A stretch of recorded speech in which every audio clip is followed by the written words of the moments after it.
हाँ भाई, next topic देखिए, डिप्रेशन इन फ्रीजिंग पॉइंट। देखो एक एक्सपेरिमेंटली डाटा उठा रहा हूँ मैं। मेरे पास वाटर है, सबको वाटर का क्या पता है, फ्रीजिंग पॉइंट सब बच्चों को पता होगा वाटर का कि 0 डिग्री सेल्सियस वाटर का फ्रीजिंग पॉइंट होता है। और फ्रीजिंग पॉइंट केल्विन में लें तो 273.15 केल्विन होगा। ठीक है, ये मैंने वाटर के अंदर इथाइलिन ग्लाइकोल ऐड कर दिया यहाँ पर, प्लस वाटर के अंदर ही है ये सारा प्रोसेस। ठीक है जी, तो ये देखा गया एक्सपेरिमेंटली, पहले वाटर कितने फ्रीज हो रहा था 273 पे, अब वाटर कितने फ्रीज होने लगे, सॉरी वाटर नहीं बोलूँगा, अब इसको सॉल्यूशन बोलूँगा। सॉल्यूशन कितने फ्रीज होने लग गया 270 पे, यानी कि माइनस में 2 पॉइंट समथिंग 6 के नज़दीक आएगा ये डिग्री सेल्सियस। अब क्या ऑब्जर्वेशन ले रहे हो, जब आपने इथाइलिन ग्लाइकोल वाटर के अंदर ऐड किया तो क्या हो गया, ये फ्रीजिंग पॉइंट पहले से क्या हो गया, लेस हो गया। कब लेस हुआ है, जब आपने इथाइलिन ग्लाइकोल ऐड किया, यानी कि जब आपने सोल्यूट ऐड किया, यानी कि जब आपने नॉन वोलेटाइल सोल्यूट ऐड किया सॉल्वेंट के अंदर। सॉल्वेंट के अंदर नॉन वोलेटाइल सोल्यूट ऐड करेंगे तो फ्रीजिंग पॉइंट क्या हो जाएगा, पहले से कम हो गया। यही टॉपिक आपने पढ़ना है अब। कम को ही बोलते हैं डिप्रेशन। किसमें कौन कम हुआ है, फ्रीजिंग पॉइंट। ठीक है जी, इसको अप्रूव करना अपन, ये एक कोलिगेटिव प्रॉपर्टी है। ठीक है, तो ये नहीं कि अकेला इथाइलिन ग्लाइकोल ही ऐसा है, और भी बहुत सारे हैं। इथाइलिन ग्लाइकोल मैंने एक एग्जांपल उठा लिया।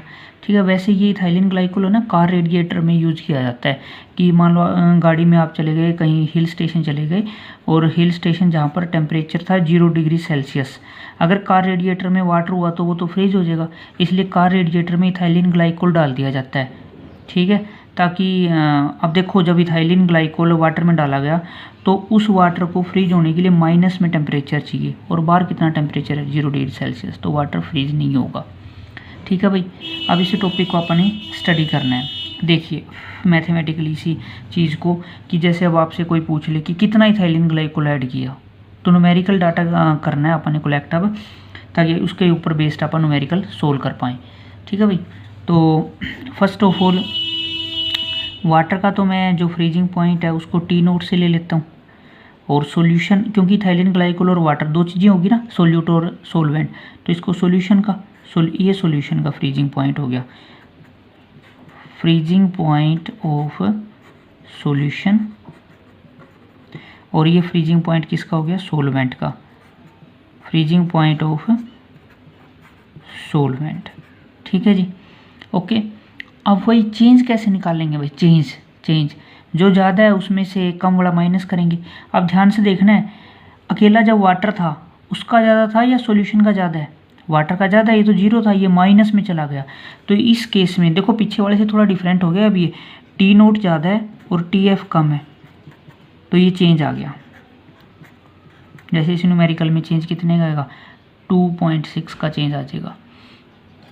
ठीक है भाई, तो ये नियर अबाउट है, एग्जैक्ट नहीं है, ये माइनस कर सकते हो आप यहाँ पर। तो जो ये टर्म है इसको बोलते हैं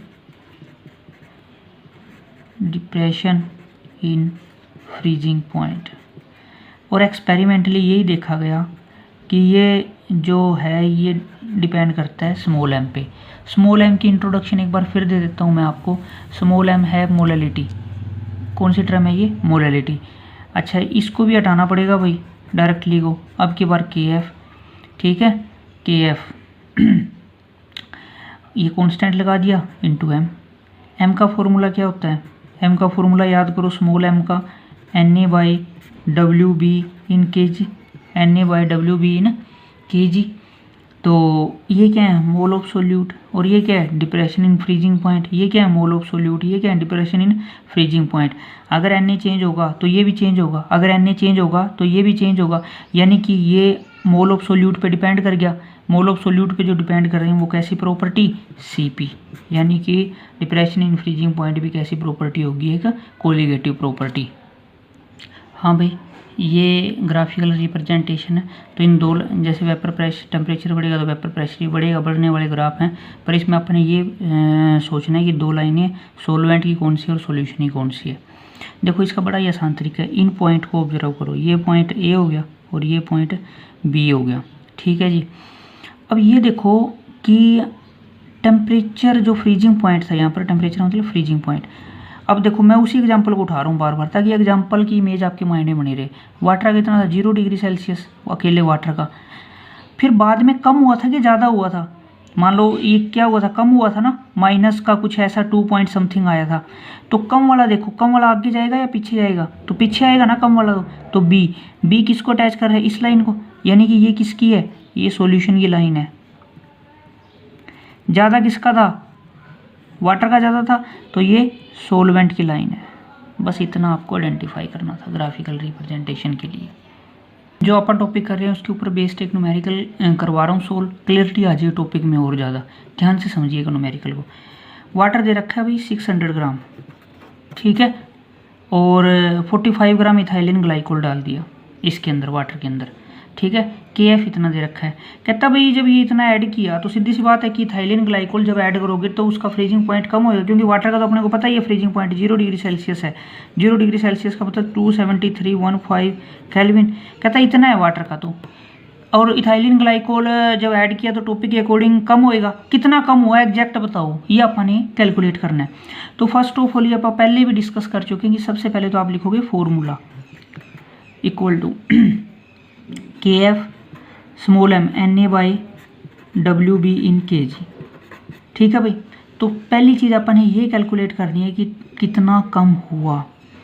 delta TF equal to KF दे रखा है 1.86, Na का मतलब Na का फॉर्मूला और खोल लिया करो भाई, mass of solute, molecular mass of solute, WB in kg, ठीक है जी। तो सबसे पहले KF की value, WA mass of solute 45। अच्छा, मोलिकुलर मास इथाइलिन ग्लाइकोल का जो मोलिकुलर मास बनेगा भाई, इथाइलिन ग्लाइकोल का जो मास है 62 बनता है, ठीक है। फॉर्मूला मैं आपको करवा देता हूँ, ये फॉर्मूला है, आप चाहो तो खुद मोलिकुलर मास आइडेंटिफाई कर सकते हो इसका। ये पुट हो गया, ये पुट हो गया। WB यानी कि mass of water in kg, वो तो 600 दे रखा है, ग्राम से किलोग्राम 1000 से डिवाइड, ये ऊपर चला जाएगा। ये जो डेल्टा TF आपका आया है यहाँ पर, जो आपका कैलकुलेशन में ये आएगा 2.25 केल्विन, यानी कि इतने केल्विन पहले से चेंज हो गया, इतने केल्विन पहले से क्या हो गया, चेंज हो गया टेम्परेचर, ठीक है जी। अब एक बात और पूछ रहा है कि ये तो चेंज आया है, सोल्यूशन का कितना हो गया फिर, तो सोल्यूशन का निकाल लेते हैं। इसका फॉर्मूला क्या था, T0 minus TF equal to this. हाँ भाई, ये नोट वाला पीछे जाओ वीडियो में, ये मैंने बताया है, ये प्योर यानी कि प्योर सोलवेंट के लिए होता है। सोलवेंट का कितना, सोलवेंट तो वाटर है, उसका तो इतना था, इतने केल्विन में लेना है temperature. TF equal to 2.25 kelvin. TF यानी कि फ्रीजिंग पॉइंट ऑफ सॉल्यूशन। जब आप इसको सोल्व करोगे 27090 केल्विन, देखो भाई एग्जैक्ट इतना कम हो गया, यानी कि जो फ्रीज हो रहा था ना 273 पे, वो 270 पे फ्रीज होएगा। आप ये इस टॉपिक की एग्जैक्ट मैथमेटिकली एक्सप्लेनेशन होगी, ठीक है।